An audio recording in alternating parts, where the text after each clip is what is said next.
നമുക്ക് ദൈവവചനം ധ്യാനിക്കാം. ദൈവമക്കളെ, നീതിമാൻ 7 പ്രാവശ്യം വീണാലും എഴുന്നേൽക്കും, ദുഷ്ടന്മാരോ അനർത്ഥത്തിൽ നശിച്ചു പോകും. ദോഷിക്കും പ്രതിഫലം ഉണ്ടാകുകയില്ല.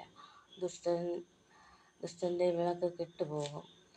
വെള്ളിയിൽ നിന്നും കീടം നീക്കിക്കളഞ്ഞാൽ തട്ടാന് ഒരു ഉരുപ്പടി കിട്ടും. രാജസന്നിധിയിൽ നിന്നും ദുഷ്ടനെ നീക്കിക്കളഞ്ഞാൽ അവന്റെ സിംഹാസനം നീതിയാൽ സ്ഥിരപ്പെടും. ദുശ്ചിന്ത, കള്ളം, കപടം, വഞ്ചന, ചതിവ്, നിന്ദ, കോപം, അസൂയ, പരിഹാസം ഇതെല്ലാം ദൈവമക്കളെ നമ്മുടെ ഹൃദയത്തിൽ നിന്നും നീക്കിക്കളവീൻ. ഉള്ളിൽ നീതി, സത്യം, താഴ്മ ഉൾക്കൊള്ളുവിൻ. നമ്മുടെ കൈയുടെ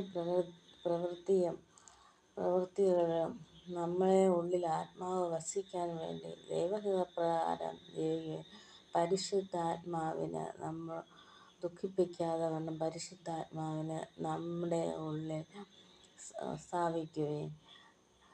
നമ്മുടെ ഉള്ളിൽ വസിക്കും പ്രാണനെ കാക്കുന്ന ദൈവമാണ് ജീവനുള്ള ദൈവം. നമ്മൾ ഇതെല്ലാം നീക്കിക്കളഞ്ഞാൽ തിളങ്ങുന്ന ഒരു മുത്താകും.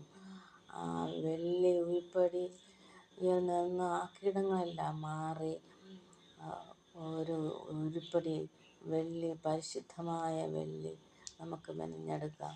സിംഹാസനത്തിൽ നമുക്ക് അവിടെ സ്ഥാനമുണ്ട്. പറന്നുയരാൻ കർത്താവിൻ്റെ അടുത്തേക്ക് എത്താം, അനുഗ്രഹം പ്രാപിക്കാം. ഈ ജീവന്റെ വചനത്തെ ഓർത്ത് കർത്താവിനെ സ്തോത്രം ചെയ്യുന്നു, സ്തുതിക്കുന്നു.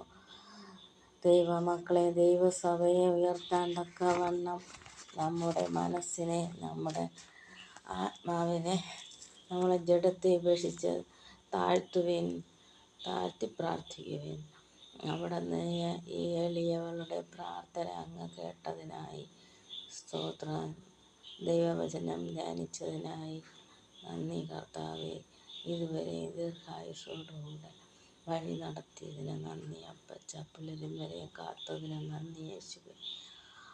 അവിടുത്തെ പ്രവൃത്തികൾ വലുതായിരിക്കുന്നുവല്ലോ. ഈ ജീവന്റെ വചനം ദൈവമക്കളുടെ ഉള്ളിൽ വസിക്കുമാറാകട്ടെ. ആമേൻ.